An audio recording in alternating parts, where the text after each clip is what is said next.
श्री स्वामी समर्थ. नमस्कार लाडक्या बहिणींनो, मी प्राध्यापक विशाल सर. तर बघा, लाडक्या बहिणींसाठी आनंदाची बातमी. यंदा लाडक्या बहिणींना 1500 नाही तर 1750 रुपये मिळणार. सरकारकडून रक्षाबंधनाची बहिणींना खास ओवाळणी. जाणून घेऊयात संपूर्ण अपडेट. चॅनलवर नवीन असाल तर नक्कीच चॅनलला सबस्क्राईब करा आणि बेल आयकॉन नक्की प्रेस करा. आणि अशाच सर्व अपडेटसाठी सर्वप्रथम लाईक नक्की करत चला, फटाफट लाईक करा.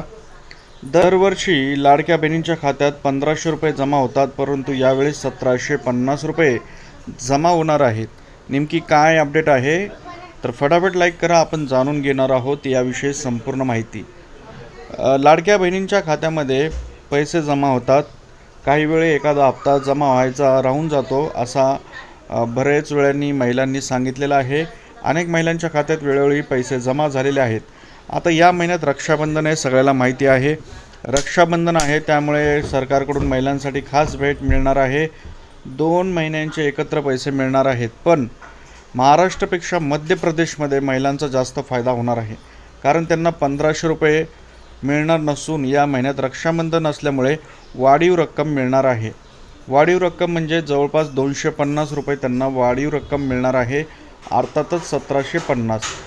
तसं सांगण्याचा थोडक्यात उद्देश जो म्हणजे महाराष्ट्रातील ज्या लाडक्या बहिणींना 1500 रुपये मिळतात, त्याच अर्थी मध्य प्रदेशमध्ये देखील लाडली बहीण योजना आहे. जसं महाराष्ट्रात लाडकी बहीण योजना आहे, तिथले मुख्यमंत्री डॉक्टर मोहन यादव यांनी हा निर्णय घेतलेला आहे.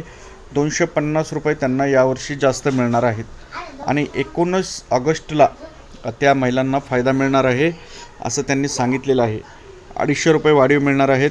तुम्हाला काय वाटतं, महाराष्ट्रातील देखील लाडक्या बहिणींना वाढीव रक्कम मिळाली पाहिजे का? कमेंटमध्ये कमेंट नक्की करा. तर बघूया महाराष्ट्रातील लाडक्या बहिणींना नेमके कधी मिळणार आहेत पैसे. आता महाराष्ट्रातील ज्या लाडक्या बहिणीने त्यांना 2 महिन्यांचे एकत्र पैसे येणार आहेत. थेट 3000 रुपये त्यांच्या खात्यात येणार आहेत. रक्षाबंधनचा शुभ मुहूर्तावर लाडक्या बहिणींना सरकारकडून ओवाळणी मिळणार आहे, अशा प्रकारची एक महत्त्वपूर्ण माहिती आहे.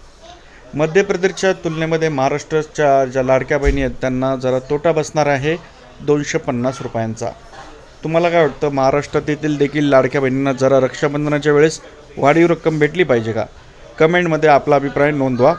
आणि अशाच सर्व अपडेट्ससाठी चॅनलला कनेक्ट राहा, सबस्क्राईब नक्की करत चला. धन्यवाद. श्री स्वामी समर्थ.